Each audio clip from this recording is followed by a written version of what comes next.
no Evangelho de Mateus, Jesus é apresentado como cumprimento. Cumprimento de quê? Primeiro, cumprimento das profecias. Todas as profecias do Antigo Testamento se cumpriram na pessoa de Jesus. Segundo, o cumprimento da lei de Moisés. Jesus veio cumprir toda a lei. Por fim, o cumprimento de Israel. No lugar, o cumprimento das profecias se encontra em Mateus 13, versículos 16 a 17, que diz o seguinte: Felizes são os olhos de vocês, porque veem, e os ouvidos de vocês, porque ouvem. Pois eu lhes digo a verdade. Muitos profetas e justos desejaram ver o que vocês estão vendo, mas não viram, e ouvir o que vocês estão ouvindo, mas não ouviram. Em outras palavras, os profetas do Antigo Testamento viveram a época do anúncio. Os apóstolos estavam vivendo o tempo do cumprimento. Então, os apóstolos estavam vivendo o tempo do cumprimento. Tudo aquilo que fora anunciado no Antigo Testamento, agora estava se cumprindo na pessoa de Jesus.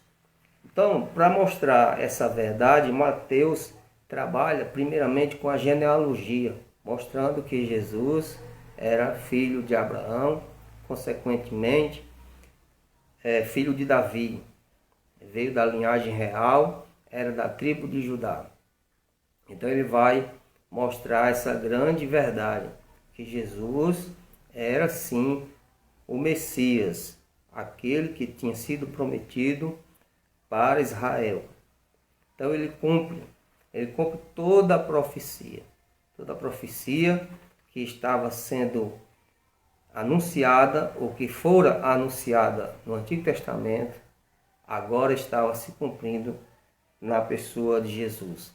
Jesus, ele traz o reino de Deus, ele traz o reino dos céus. Por que Mateus se preocupa em dizer reino dos céus? O comentarista diz que Mateus, em vez de dizer reino de Deus, diz reino dos céus, porque os judeus, eles tinham muito zelo em pronunciar a palavra Deus, em falar o nome Deus, Yahvé. Então ele substitui reino de Deus por reino dos céus. Então as parábolas mostram que o reino dos céus é comparado a isto, é comparado àquilo. E tudo isso tinha um intuito. Mateus queria mostrar que Jesus estava trazendo a eles o reino dos céus, o reino que Deus havia prometido para a nação de Israel. Há uma preocupação de chamar Jesus de o filho de Davi. Jesus é apresentado aqui como filho de Davi. Jesus era, sim, o Messias esperado pelo povo de Israel. Jesus veio cumprir a lei.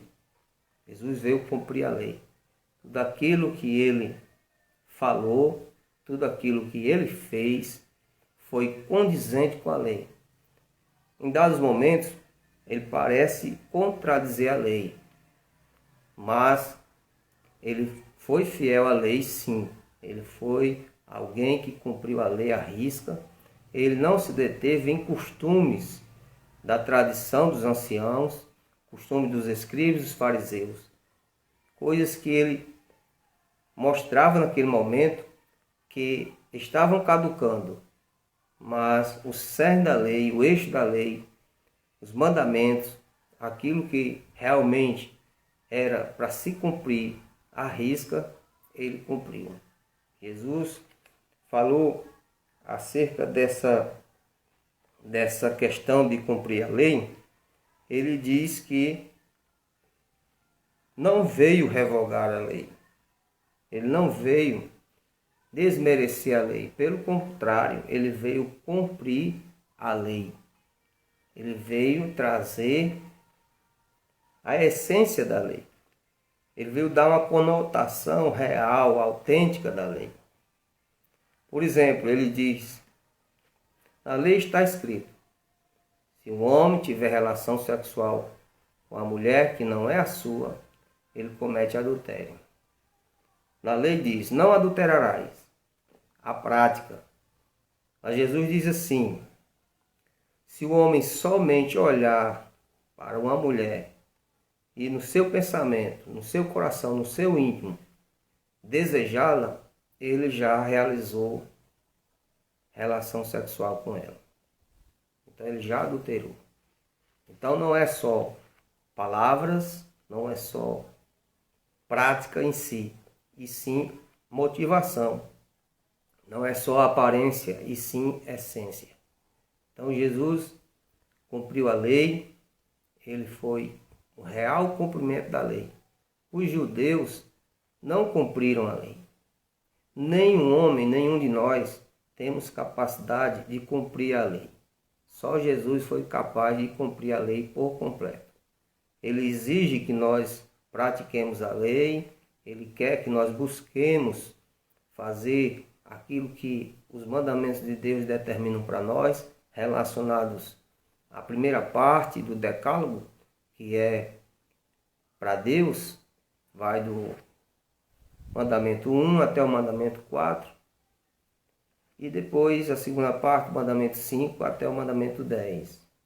Ali tem duas relações, uma relação com Deus, mandamentos relacionáveis a Deus, e mandamentos relacionáveis ao nosso semelhante, ao nosso próximo. Então, até o entendimento para alguns que o quarto mandamento tem que ser obedecido ainda à risca. Mas nós sabemos que há uma ressalva quanto a isso. Jesus, na verdade, resume esses 10 mandamentos em somente 2 mandamentos. Amarás o Senhor teu Deus com todo o teu coração, com todas as tuas forças, de todo o teu entendimento. E amarás ao próximo como a ti mesmo.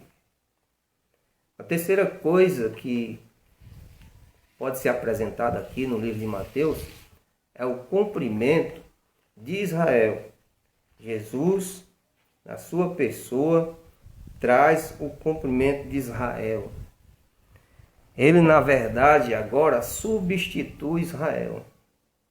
Nós vamos perceber Jesus condenando atitudes dos israelitas, lamentando a rebelião deles, dizendo que desejou várias vezes juntá-los debaixo de suas asas, assim como a galinha faz com seus pintainhos, mas eles não quiseram. E Jesus profetiza a destruição de Jerusalém, a destruição do templo.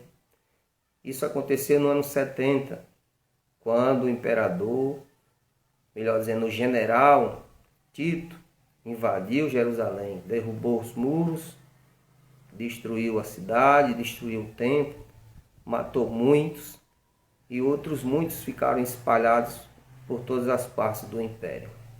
Grande foi a destruição, grande foi o massacre. Jesus profetizou isso.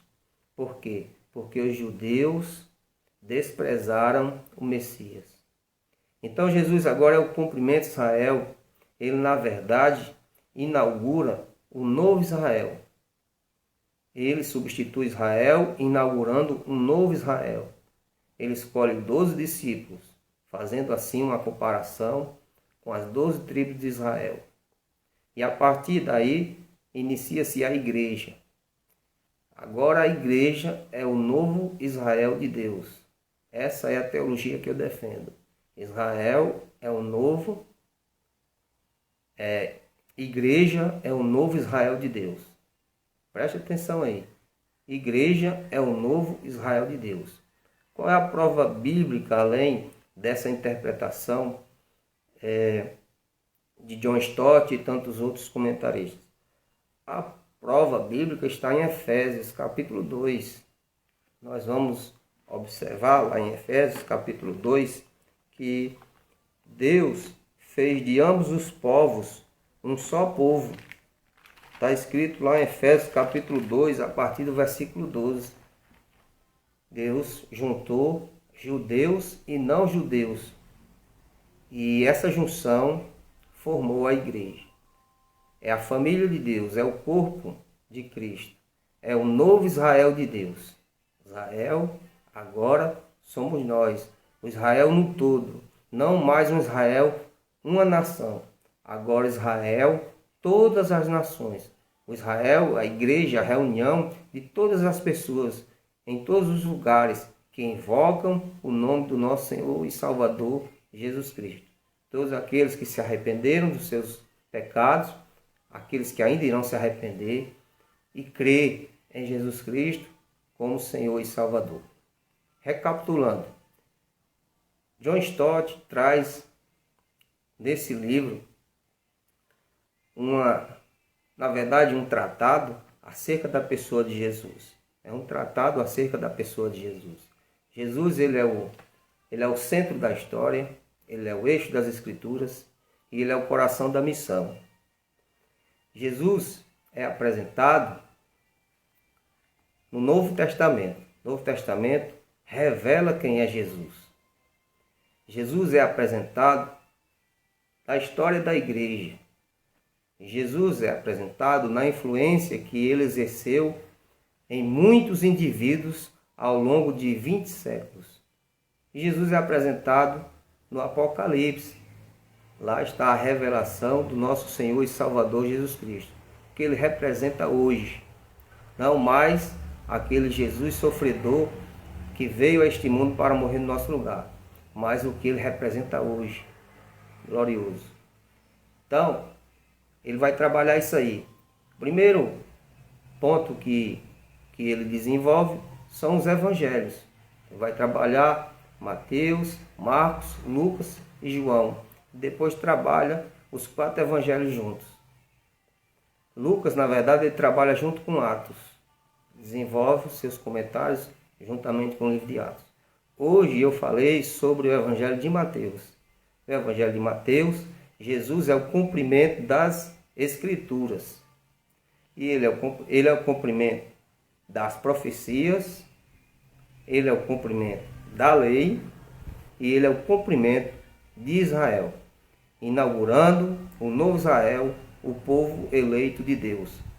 Um povo interracial, intercultural e internacional, porque naquele dia estarão diante dele todas as pessoas de todas as línguas, de todas as etnias e todos os povos, glorificando e louvando o nome do Senhor Jesus Cristo. Que Deus te abençoe e até o próximo estudo, que vai nesse mesmo horário, em nome de Jesus. Amém. Vamos fazer uma oração? Senhor meu Deus, meu Pai, que nós possamos a cada dia aprender mais a Tua palavra, que nós possamos aprender cada dia mais da pessoa de Jesus Cristo e possamos imitá-lo com todo o nosso coração, com todo o nosso ser. Possamos ter esse Jesus como a nossa referência, porque Ele é o incomparável. Ele é aquele que veio para fazer a diferença na história, para ser o cumprimento das Escrituras, para ser o retrato da igreja a esse mundo e para nos motivar a viver conforme a Tua palavra e viver a missão, viver a propagação desse evangelho, porque o mundo inteiro precisa ouvir, precisa saber que Jesus Cristo é o Senhor e é o Salvador. Que Deus nos abençoe em nome de Jesus. Amém.